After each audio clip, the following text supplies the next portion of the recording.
Voilà, chers amis, j'aimerais vous souhaiter une très chaleureuse bienvenue pour le culte que nous allons vivre ensemble. J'aimerais aussi saluer les personnes qui nous rejoindront tout à l'heure par le culte en ligne. Vous savez que ce premier culte de la matinée est enregistré et c'est celui qui ensuite est diffusé. Et puis à 10h30, on a donc un autre culte afin d'avoir suffisamment de place et qu'on ne soit pas, restreint dans l'accueil des personnes qui ont envie de participer au culte en présentiel. Et à ce sujet, j'aimerais rassurer les personnes qui aimeraient venir mais qui ont peut-être un petit souci. Alors bien sûr, si vous êtes des personnes à risque, c'est peut-être prudent dans ces temps encore de rester à la maison et de suivre le culte en ligne. Mais sinon, je crois que nous avons vraiment pris toutes les mesures nécessaires pour garantir le maximum de sécurité possible. Voilà, tout ça pour dire que chacune et chacun d'entre vous êtes les bienvenus ce matin pour le culte que nous allons vivre ensemble. Et j'aimerais vous inviter à vous mettre debout. On va invoquer le nom du Seigneur. Seigneur, nous bénissons ton nom parce que nous avons le privilège de pouvoir nous rassembler ce matin et de pouvoir nous tenir devant toi. Et si nous pouvons nous tenir devant toi, c'est parce que tu nous as ouvert la porte, c'est parce que nous avons un accès à Dieu par Jésus-Christ. Et nous voulons te louer, te bénir, parce que nous nous souvenons que cet accès nous a été donné au travers du sacrifice de Jésus-Christ, au travers de sa mort et de sa résurrection.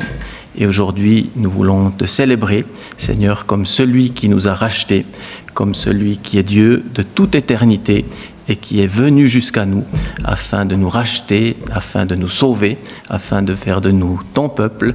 Et c'est en tant que peuple de Dieu que nous voulons nous joindre à la louange, à l'adoration de l'Église répandue sur toute la surface de la terre, afin que tu sois glorifié et célébré en Jésus-Christ. Amen. J'aimerais laisser maintenant Claude avec les personnes qui sont avec lui pour nous conduire dans un moment de célébration, de chant de louange. Chers amis, oui, j'en suis sûr, rien ne pourra nous séparer de l'amour de Dieu. Le Dieu qui nous a montré dans le Christ Jésus-Christ notre Seigneur tout son amour. Ni la mort, ni la vie, ni les anges, ni les esprits, ni le présent, ni l'avenir, ni tous ceux qui ont un pouvoir, ni les forces d'en haut, ni les forces d'en bas, ni toutes les choses créées, rien ne pourra nous séparer de l'amour de Dieu. En effet, Dieu peut tout faire, il ne veut pas toujours tout faire, il ne veut pas que nous soyons séparés de son amour, séparés de lui. Même si nous le rejetons, son amour, lui, ne rejette pas. Et il y a toujours une porte ouverte, qui est ouverte vers lui. Et cela est 100% indépendant de notre passé. Comme le Père avec le Fils prodigue, il est toujours prêt à nous accueillir. Alors, quelles que soient nos circonstances de vie, il est et sera toujours là pour nous. N'hésitons pas à nous tourner vers lui, quels que soient nos dons ou nos lacunes. Il veut nous donner tout son amour, à nous de l'accepter dans nos vies. Les chants que j'ai choisis ce matin vont dans ce sens pour notre louange. Que l'esprit de vérité. Je rappelle juste que si vous voulez chanter, il faut mettre un masque. Si vous n'avez pas de masque, simplement vous chantez. Merci. Pour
tendre nous avons en Jésus-Christ.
Mon Dieu est si bon.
si bien, ce qui te semble lourd, qui te fait mal, mais pour que chaque qui t'en était besoin, t'appelle longuement.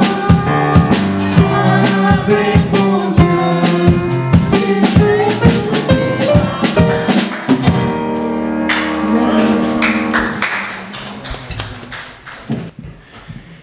Alors, merci beaucoup à notre équipe de louanges pour ces moments. Je vais maintenant inviter Monique Kuani, c'est elle qui va nous apporter le message de ce matin. Alors, sans plus tarder, je lui laisse aussi la place.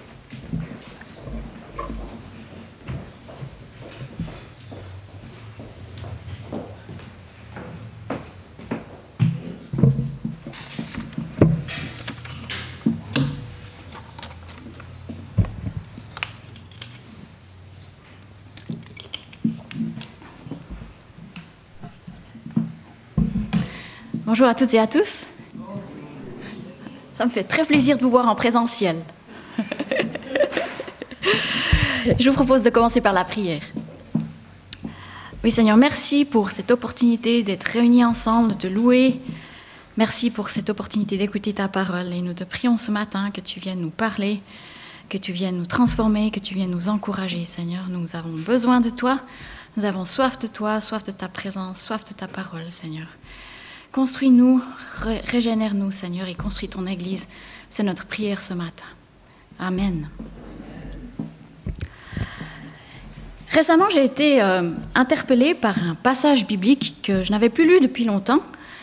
Et j'ai eu à cœur, en fait, de vous partager un peu certaines de mes réflexions. Ce passage se trouve dans 2 Rois 6, au verset 8 à 23. 2 Rois 6, versets 8 à 23, et je lis dans la version à la colombe. Le roi de Syrie était en guerre avec Israël. Il consulta ses serviteurs et dit : « Mon camp sera à tel ou tel endroit. » Mais l'homme de Dieu envoya dire au roi d'Israël : « Garde-toi de passer par cet endroit, car les Syriens y descendent. » Alors le roi d'Israël envoya des gens vers l'endroit que lui avait mentionné et signalé l'homme de Dieu pour s'y tenir en observation. Cela n'arrivait pas seulement 1 ou 2 fois. Le roi de Syrie eut le cœur troublé par cette affaire. Il appela ses serviteurs et leur dit : « Ne voulez-vous pas m'indiquer lequel de vous est pour le roi d'Israël ?» L'un de ses serviteurs répondit : « Personne, mon seigneur le roi. Seulement le prophète Élisée, qui est en Israël, rapporte au roi d'Israël les paroles que tu prononces dans ta chambre à coucher. » Le roi dit : « Allez voir où il est et je l'enverrai prendre. » On va lui rapporter : « Il est à Dothan. » Il y envoya des chevaux, des chars et une forte troupe qui arrivèrent de nuit et encerclèrent la ville. L'assistant de l'homme de Dieu se leva de bonne heure et sortit. Et voici qu'une troupe entourait la ville avec des chevaux et des chars.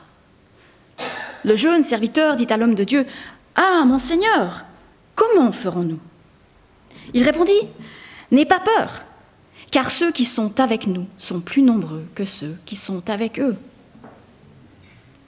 Élisée pria en disant : « Éternel, ouvre ses yeux, je t'en prie, pour qu'il voie. » L'Éternel ouvrit les yeux du jeune serviteur qui vit ceci, la montagne pleine de chevaux et de chars de feu autour d'Élisée. Les Syriens descendirent vers Élisée. Alors il pria l'Éternel en disant : « Frappe d'aveuglement cette troupe, je t'en prie. » Et l'Éternel les frappa d'aveuglement selon la parole d'Élisée. Élisée leur dit : « Ce n'est pas ici le chemin et ce n'est pas ici la ville. Suivez-moi et je vous conduirai vers l'homme que vous cherchez. » Il les conduisit à Samarie. Lorsqu'ils furent entrés dans Samarie, Élisée dit : « Éternel, ouvre les yeux de ces gens pour qu'ils voient. » L'Éternel ouvrit leurs yeux et ils virent qu'ils étaient au milieu de Samarie. Le roi d'Israël, en les voyant, dit à Élisée : « Frapperai-je, mon père ?» Il lui répondit : « Tu ne frapperas pas. Est-ce que tu frappes ceux que tu fais prisonniers avec ton épée et avec ton arc ? Mets devant eux du pain et de l'eau afin qu'ils mangent et boivent, qu'ils s'en aillent ensuite vers leur Seigneur. » Le roi d'Israël leur fit servir un grand repas, et ils mangèrent et burent. Puis il les laissa partir, et ils s'en allèrent vers leur Seigneur. les troupes des Syriens ne continuèrent plus à venir dans le pays d'Israël.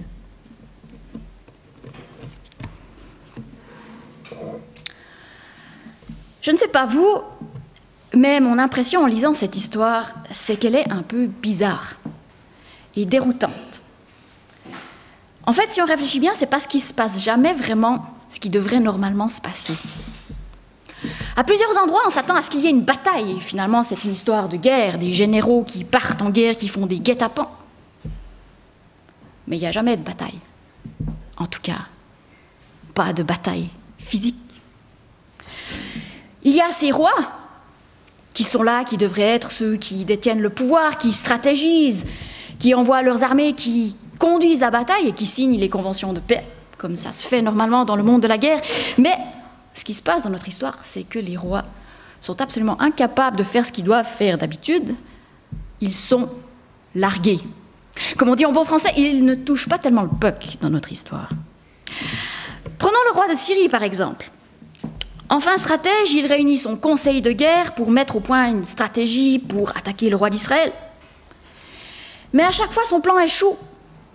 L'histoire est presque comique, au point que le roi frustré finit par demander à ses serviteurs « Mais dites-moi qui est la taupe parmi nous ?»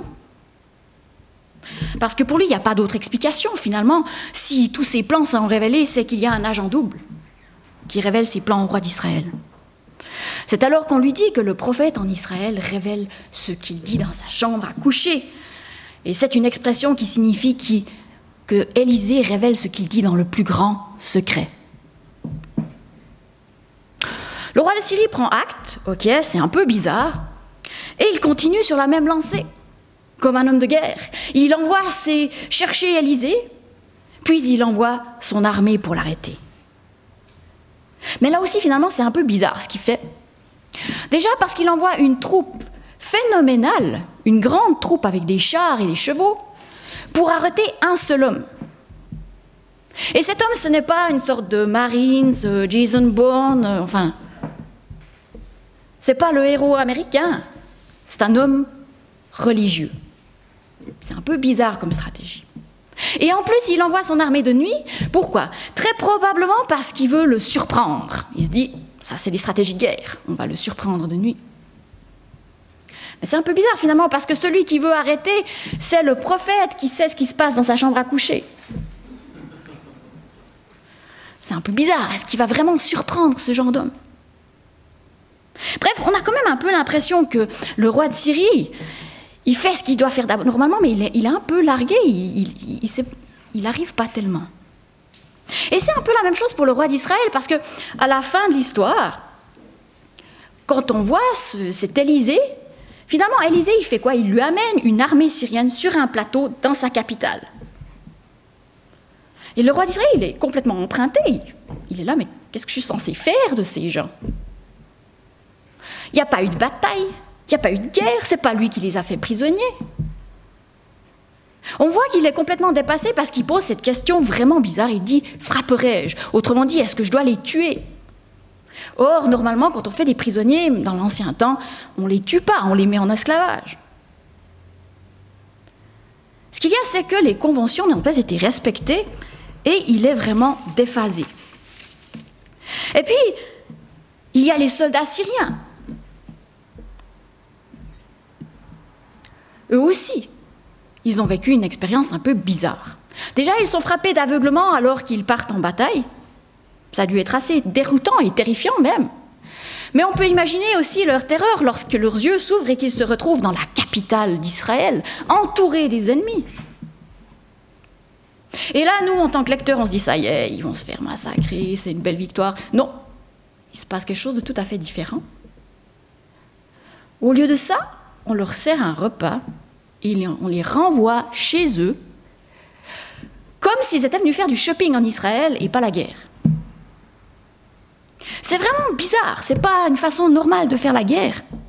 C'est pas une façon normale de traiter ses ennemis si on veut vraiment leur envoyer un signal fort. C'est nous les plus forts, on a un super Dieu. Non. Alors comment comprendre cette histoire déroutante? La clé de cette histoire, il me semble, elle nous est donnée en fait par ce qui arrive aux serviteurs d'Élisée. Un beau matin, notre serviteur se réveille, et alors qu'il va peut-être chercher son courrier, il découvre aux horreurs que pendant la nuit, une armée s'est approchée et encercle la ville dans laquelle il se trouve. Alors, paniqué probablement, il s'écrie à Élisée, « Ô mon Seigneur, que ferons-nous » Alors on peut comprendre la surprise et la panique du serviteur. Remettons-nous dans la situation, après tout, son maître c'est qui? Son maître c'est Élisée, qui est donc le super espion qui est censé savoir ce qui se passe dans la chambre à coucher du roi. S'il y a une personne en Israël qui devait se sentir en sécurité, je pense que c'est quand même le serviteur d'Élisée. Jamais il n'aurait probablement pensé être confronté aux Syriens, vu qu'il sert celui qui sait où sont les Syriens. Mais finalement, la surprise de ce serviteur ne va pas s'arrêter là. Car non seulement il est surpris un matin de voir qu'il est entouré d'une armée ennemie, mais il va très vite se rendre compte qu'en fait il est entouré de 2 armées.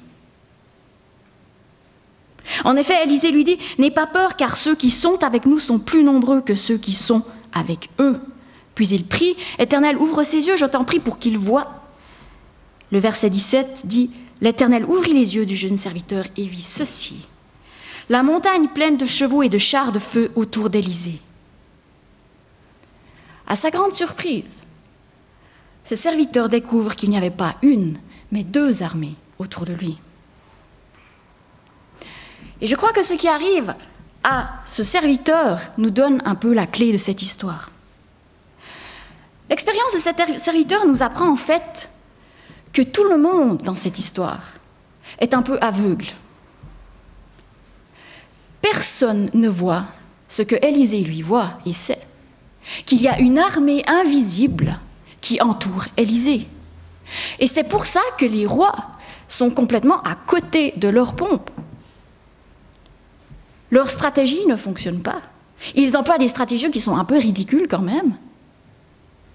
Et puis, quand on leur amène l'armée sur un plateau, ils ne savent pas quoi faire. En fait, tout le monde est aveugle à une réalité invisible, sauf Élisée. Et je crois que quand on comprend que cette histoire, finalement, c'est une histoire qui nous parle d'un aveuglement, il y a vraiment des enseignements pour nous très importants. Aussi encore, aujourd'hui, au XXIe siècle, en tant que chrétiens. Et j'ai pensé à 3 choses que cette histoire nous rappelle. Le premier point, il est très simple, mais finalement, il est très important. Ce passage nous rappelle une vérité que la Bible nous enseigne à plusieurs endroits. C'est qu'en tant que chrétiens, nous sommes appelés à vivre en ayant conscience des réalités invisibles. En ayant conscience des réalités spirituelles que nos yeux ne voient pas. Et dans la réalité parfois angoissante de notre monde, ou alors notre train-train quotidien, assez terre-à-terre des fois, parfois monotone, c'est facile d'oublier cette réalité invisible. Or, nous savons qu'elle existe. La Bible est très claire à ce sujet. Cette réalité invisible, elle concerne quoi? Elle concerne le royaume de Dieu, ce que Dieu fait dans le monde invisible, ce qu'il a déjà fait. Et elle concerne aussi une autre réalité, c'est qu'il y a un ennemi qui est en guerre contre notre Seigneur. Dans son livre « Tactique du diable », C.S. Lewis dit qu'il y a 2 genres d'erreurs que les gens font à propos du diable. La première, c'est de ne pas croire en son existence. Et la deuxième, c'est d'y croire et d'être constamment préoccupé par lui. Et selon C.S. Lewis, dans les 2 cas, Satan est extrêmement content. Et je crois que c'est assez vrai de manière générale pour le monde spirituel. On peut faire ces 2 genres d'erreurs. Et notre texte nous rappelle qu'il y a une erreur qui nous guette aussi, même en tant que chrétiens. C'est d'oublier la réalité de ce monde spirituel, avec tous les dangers et les conséquences que cela peut comporter. Un élément de cette réalité spirituelle, c'est l'existence justement de notre ennemi. C'est l'existence d'un combat spirituel. Nous l'oublions si souvent et nous nous faisons avoir. Nous oublions que Satan cherche à exploiter nos paroles, nos actions, nos pensées, nos décisions pour lutter contre le royaume de Dieu. Nous oublions qu'il est, comme le dit 1 Pierre 5,8, un adversaire qui rôde comme un lion rugissant, cherchant qui dévorer. Nous oublions que le seul but de Satan, c'est quoi? C'est d'attaquer Dieu, de détruire tout ce que Dieu fait, de détruire notre foi, de détruire l'Église qui est censée représenter Dieu sur cette terre. Ne soyons pas aveugles à cette réalité. Satan veut que nous oublions qu'il existe et qu'il est en guerre contre notre Seigneur. Il veut que nous oublions que lorsque nous prions, lorsque nous nous repentons, il tremble. Il veut que nous oublions que lorsque nous sommes en conflit avec des humains, y compris avec nos frères et sœurs, c'est en fait lui qui tire les ficelles. C'est lui qui est en train d'accomplir son plan. Quel est ce plan? De détruire l'ordre du Seigneur, de détruire notre foi, de détruire l'Église, de détruire notre unité, notre témoignage. Éphésiens 6,12, car nous n'avons pas à lutter contre la chair et le sang, mais contre les principautés, contre les pouvoirs, contre les dominateurs des ténèbres d'ici-bas, contre les esprits du mal dans les lieux célestes. Soyons donc vigilants. N'oublions pas que nous sommes engagés dans un combat spirituel avant tout. Et ne nous trompons pas de combat. Car des fois, je pense qu'on se trompe de combat. Il est très intéressant que dans notre histoire de 2 rois, absolument aucune goutte de sang n'est versée. Aucun roi ne ressort vraiment victorieux dans cette histoire.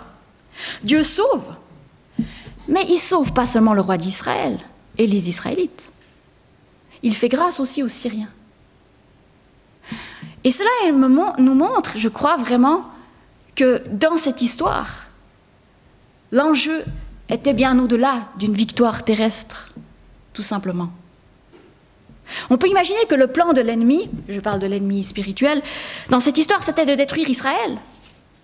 Mais très probablement pas seulement.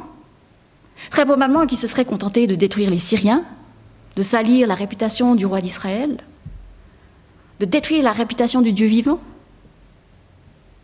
La présence de cette armée céleste que nous entrevoyons nous montre qu'il y a bien eu bataille, mais qu'elle ne s'est pas jouée là où on l'attendait. Résultat, il n'y a pas eu de bataille contre la chair et le sang, mais bien dans le monde spirituel. Et cela a affecté le monde physique. Le premier point, donc, que nous rappelle cette histoire, c'est que nous sommes engagés dans une bataille spirituelle. N'oublions pas le monde invisible, n'oublions pas ces réalités, n'agissons pas en aveugle, comme tant de gens dans cette histoire, et ne nous trompons pas de combat. Le deuxième point que nous rappelle cette histoire, c'est tout simplement que nous ne devons pas sous-estimer les ressources de Dieu. Nous devons, en tant que chrétiens, vivre en ayant conscience que Dieu dispose de ressources insoupçonnées et extrêmement puissantes pour protéger ses serviteurs, pour protéger son Église. Nous le voyons dans la façon dont il protège le roi d'Israël, mais surtout dans la façon dont il protège Élisée. Dieu dispose de ressources insoupçonnées et extrêmement puissantes pour nous sauver, nous protéger, pour construire son Église. Nous sommes probablement plusieurs à en avoir fait l'expérience dans nos vies personnelles ou à avoir lu des témoignages à ce sujet. Ce qui est important, c'est que nous ne devons pas l'oublier. Nous ne devons pas vivre en aveugle comme ceux qui ignorent que Dieu dispose de telles ressources. Parce que si nous l'ignorons, qu'est-ce qui va se passer? Il me semble qu'on a 2 exemples de ce qui peut se passer dans cette histoire. Le premier exemple nous est donné par les rois et le deuxième par le serviteur d'Élisée. Nous voyons les rois, eux, qui n'ont pas conscience de l'existence de cette armée. Le roi d'Israël lui-même, qui n'a pas conscience de ce que Dieu est en train de faire dans le monde spirituel, qu'est-ce qu'ils font? Ils font ce qu'ils savent faire. Ils utilisent leur stratégie, des moyens humains, ils comptent sur leurs propres ressources, ils font ce qu'on fait normalement en temps de guerre, comme les hommes l'ont enseigné.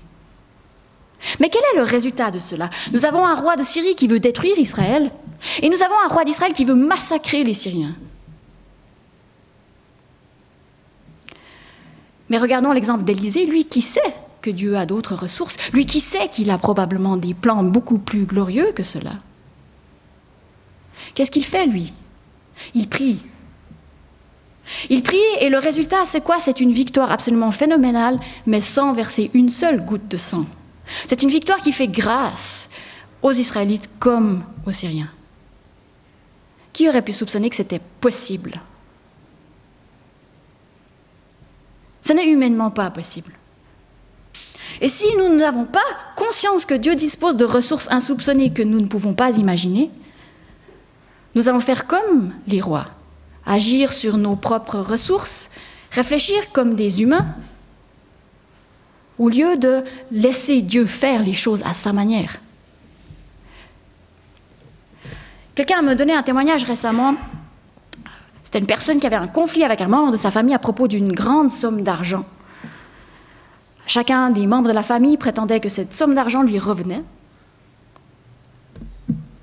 Quand même un scénario relativement classique, n'est-ce pas? Et cette personne avait vraiment besoin de cet argent, hein, vraiment, elle était dans le besoin.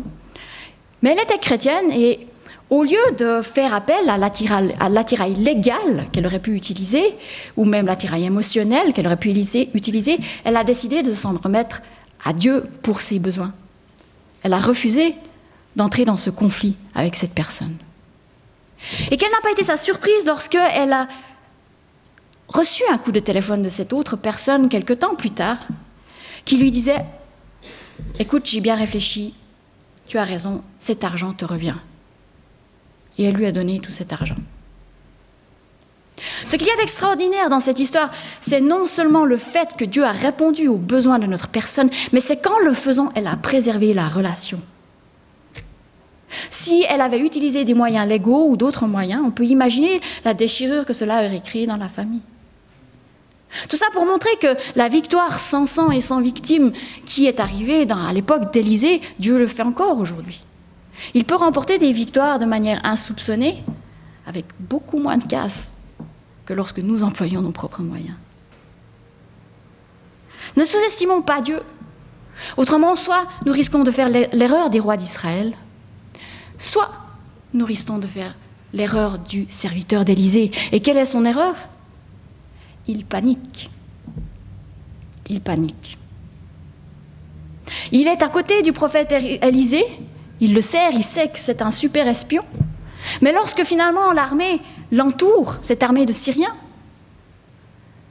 il ne soupçonne pas que Dieu ait peut-être une autre tactique que de révéler ce qui se passe dans la chambre du roi de Syrie. Il ne soupçonne pas que Dieu a d'autres ressources. Et à cause de ça, il est dans la crainte et il panique. Et ça, c'est aussi quelque chose qui nous guette si nous sous-estimons Dieu. Nous croyons peut-être, nous ne voyons pas la façon dont il pourrait nous délivrer. Dieu ne veut pas que nous vivions dans la crainte. Il nous appelle à avoir confiance en lui et confiance en ses ressources. Et en ses ressources pour nous délivrer, pour nous protéger.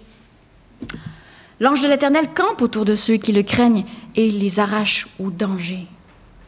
Celui qui est en vous est plus grand que celui qui est dans le monde. Les ressources de l'Éternel pour ses bien-aimés et ses enfants sont insoupçonnées. Et elles sont une réalité. Ne soyons donc pas comme les rois qui s'appuient sur leurs propres ressources, coûte que coûte, ni comme le serviteur qui se laisse aller à la panique. Ne sous-estimons pas les ressources du Seigneur. Il y a cependant un troisième point important qui est moins explicite dans notre texte, mais qu'il faut quand même souligner. En effet, si nous lisons la Bible dans son entier, on se rend compte que finalement ce qui s'est passé avec Élisée, c'est quand même un fait très particulier. Il y a eu beaucoup d'autres batailles dans lesquelles le Seigneur n'est pas intervenu de manière aussi spectaculaire, en faveur de son peuple ou de son prophète d'ailleurs. Et peut-être me direz-vous aussi, vous, c'est bien joli tout ça, mais dans ma vie, je vois quand même pas très souvent Dieu intervenir de façon aussi spectaculaire pour me sortir du pétrin. Alors effectivement, Dieu n'envoie pas toujours son armée de feu, en tout cas pas tout de suite, pour nous sortir du pétrin. Et il y a en fait dans la Bible une histoire qui peut nous aider un petit peu à comprendre pourquoi. Il s'agit de l'histoire de Jésus à Gethsémani. Voyez-vous, comme Élisée, à Gethsémani, Jésus s'est retrouvé entouré d'ennemis. Et comme Élisée, il savait pertinemment leur projet. Il savait qu'ils étaient là pour l'arrêter, pour l'emmener et pour le tuer, ultimement. Comme Élisée, il savait. Pourtant, lorsque Pierre, son disciple, tire son épée pour le protéger, Jésus a cette phrase extraordinaire: « Remets ton épée à sa place. Penses-tu que je ne puisse pas invoquer mon Père qui me donnerait à l'instant plus de 12 légions d'anges ?» Une légion correspond à 12 000 hommes. Je vous laisse faire le calcul si vous savez encore vos livrets. Mais voyez-vous ce que signifie la réponse de Jésus? Elle montre que malgré sa situation précaire et sa mort imminente, Jésus sait parfaitement que l'armée de Dieu est là et qu'elle est incroyablement puissante, incroyablement plus puissante que les gens qui l'arrêtent. Et il sait que son Père peut la mettre à sa disposition. En aucun cas, Jésus ne doute de l'existence de cette armée. Comme Élisée, il avait conscience qu'elle était là. Cette armée spirituelle, invisible pour le monde. Et pourtant, Jésus ne demande pas à cette armée d'intervenir. Pourquoi? Nous le savons, c'est parce qu'il sait que le plan de Dieu est beaucoup plus glorieux que la victoire qu'il aurait eue s'il avait envoyé son armée à ce moment-là.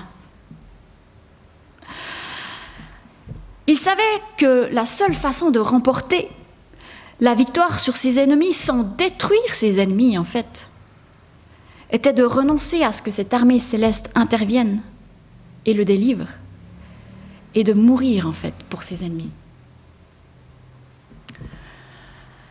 L'épisode de Gethsémani nous montre que parfois Dieu n'emploie pas son armée céleste tout de suite pour nous délivrer immédiatement, car il a des projets plus grandioses pour nous, pour l'humanité, pour son royaume. Mais l'armée est toujours là. Et la délivrance vient. Jésus sera ressuscité des morts. Mais il a dû passer par la mort d'abord. Pour conclure donc, ce texte nous rappelle des choses tellement importantes. Principalement, il nous engage vraiment en tant que chrétiens à faire attention à ne pas vivre en aveugle. Nous savons que ces réalités spirituelles existent. Ne vivons pas comme si elles n'existaient pas. En particulier, je crois que ce texte nous donne 3 avertissements vraiment importants. Nous devons vivre avec cette réalité spirituelle. Ne nous trompons pas de combat. Ne nous trompons pas de combat. L'ennemi, on le connaît. Ses buts, nous le connaissons. Il veut nous détruire individuellement. Il veut détruire l'Église du Seigneur. Et il le fera jusqu'à la fin. Deuxièmement, ne sous-estimons pas les ressources du Seigneur. Ne sous-estimons pas ces ressources insoupçonnées. Autrement, nous serons comme ces rois qui ne s'appuient que sur eux-mêmes et qui finalement n'y arrivent pas. Autrement, nous serons terrifiés comme le serviteur. Enfin, ce texte aussi, et par extension l'expérience de Jésus à Gethsémani, nous avertit. Si Dieu n'envoie pas son armée tout de suite pour nous délivrer, ne sous-estimons pas ses plans. Ne sous-estimons pas sa capacité à utiliser ces moments difficiles pour notre bien et pour sa gloire et l'établissement de son royaume. Je vous invite à prier.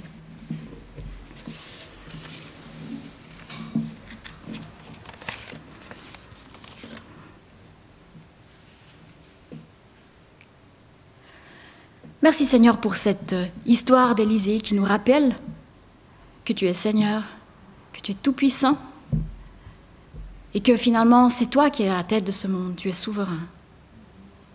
Seigneur, aide-nous à toujours plus vivre à la lumière de cette réalité. Seigneur, tu nous as dit veiller et prier. Et nous te prions que tu nous aides à être alertes, attentifs, à vivre comme des gens qui ne sont pas aveugles, mais qui sont vraiment attentifs à l'existence de ce monde spirituel, qui ont conscience des vrais enjeux, qui ont conscience, Seigneur, de ce combat. Aide-nous aussi à vivre comme des gens qui ont confiance dans tes ressources, dans ta puissance, pour nous délivrer même dans ces situations inextricables. Des gens qui sont prêts en fait à utiliser des moyens que les hommes trouveraient complètement fous pour obtenir une victoire plus grande. Une victoire où ta grâce, en plus de ta puissance, peut être démontrée.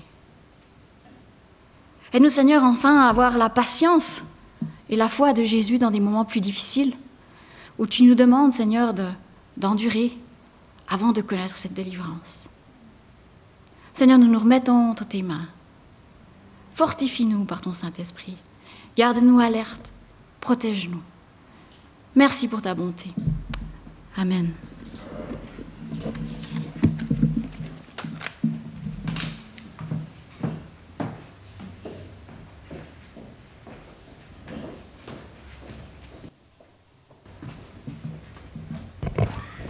Voilà, merci beaucoup Monique pour le message que tu as partagé avec nous.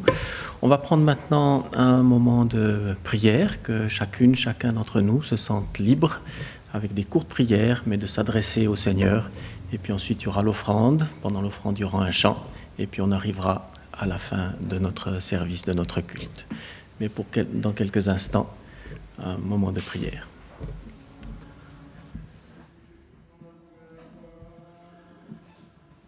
Amen, amen. L'équipe de louange va revenir sur l'estrade pour entonner un chant. Et puis, pendant ce temps, nous vivrons le moment de l'offrande. Alors, les paniers, contrairement à nos habitudes, ne circulent pas dans les rangs. Ils restent devant de manière à ne pas passer de main en main. Et puis, vous pouvez vous avancer pour déposer votre offrande. Alors, bien sûr, je le répète, pendant le temps de cette pandémie, surtout quand on n'avait pas de culte, on a recommandé aux personnes d'utiliser plutôt le compte postal pour soutenir l'Église. Et bien sûr que si c'est le moyen que vous avez adopté depuis, ne vous sentez pas obligé de vous avancer pour vous avancer, mais des personnes aussi préfèrent garder l'anonymat de l'offrande. Et si c'est votre cas, alors l'offrande de ce matin est tout à fait bienvenue. Je répète juste aussi qu'il y a des flèches, vous les avez vues. Alors, pour l'offrande, ceux qui s'avancent, vous vous avancez par les allées du centre et puis vous retournez par les allées latérales à votre place. Merci beaucoup. La main de Dieu est puissante. Il peut tenir la planète entière dans sa main.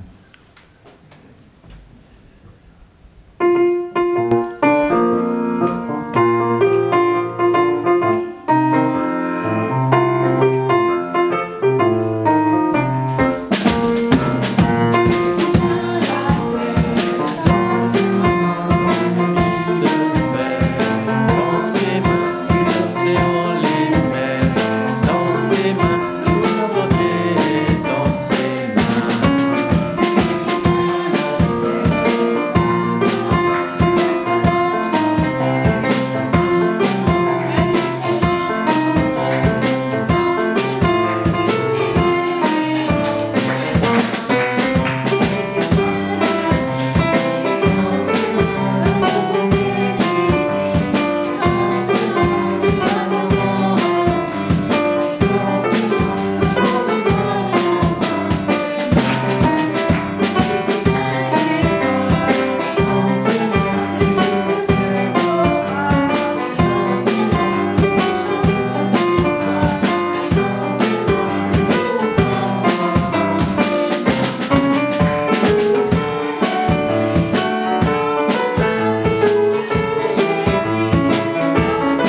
Alors vous pouvez prendre place. On arrive maintenant à la fin de notre culte. Je ne sais pas si la personne qui doit communiquer les annonces ce matin est déjà là. Je ne pense pas avoir. Alors si ce n'est pas le cas, c'est simplement moi qui vais donc communiquer les annonces. Comme on est pendant le temps de vacances, les activités de l'Église diminuent considérablement. Ce qui fait que dans les activités, il y a ce mardi soir, ici donc à l'église, notre réunion de prière à partir de 20h, de 20h à 21h15, notre rencontre de prière. Voilà, je crois que c'est tout. Et puis dimanche prochain, bien sûr, le culte, à 9h pour le premier culte jusqu'à 10h et à 10h30 jusqu'à 11h30 pour le second culte. Et bien sûr que vous êtes toutes et tous les bienvenus. Comme vous avez vu, on a encore de la place disponible. Pour les personnes qui le peuvent, je rappelle aussi que pour éviter qu'on se croise trop, on privilégie la sortie ici sur l'estrade. Maintenant, ce qu'il faut ajouter, c'est que la marche est haute. Alors si vous avez quelques problèmes de mobilité, sortez quand même par la porte principale, mais si vous le pouvez, vous pouvez sortir ici. Et puis vous pouvez bien sûr discuter entre vous, de préférence dehors. N'oubliez pas de garder la distance indiquée, de manière à ce que vous soyez bien protégés. Voilà, on va se mettre debout et puis on va invoquer le nom du Seigneur pour terminer. Je rappelle encore juste une petite chose, il y a peut-être des personnes qui sont arrivées un petit peu après le début. Si vous n'avez pas encore mis votre nom sur les listes qui sont sur la table derrière, faites-le sans oublier, s'il vous plaît.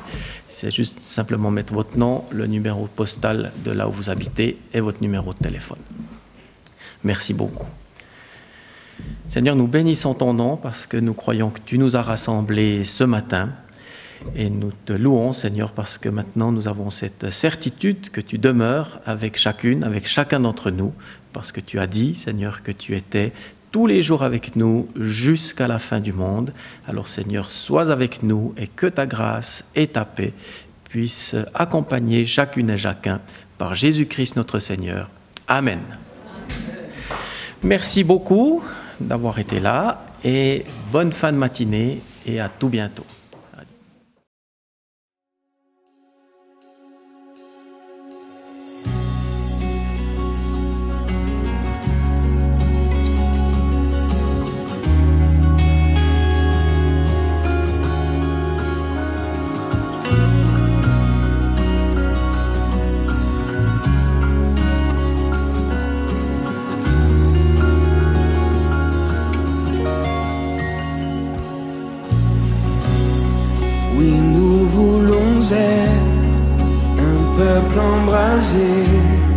L'Église que ton cœur attend. Viens briser nos chaînes, détruis notre orgueil. Seigneur, fais-le maintenant. Nous voulons être. Oui, nous voulons être un peuple embrasé.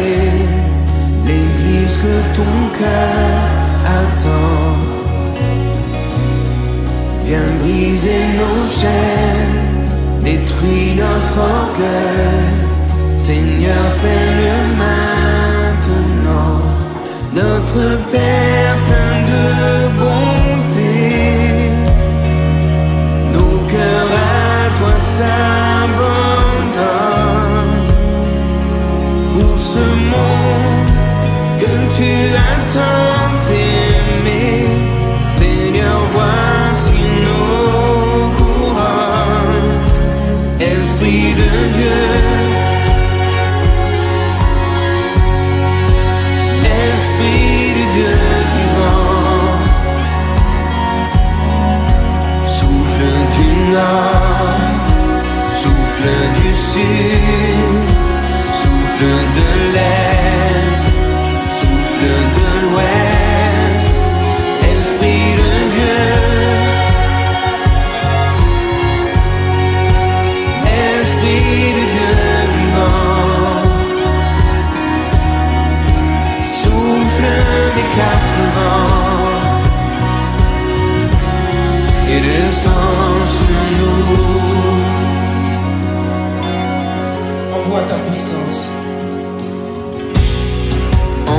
ta puissance, rends-nous les témoins d'un royaume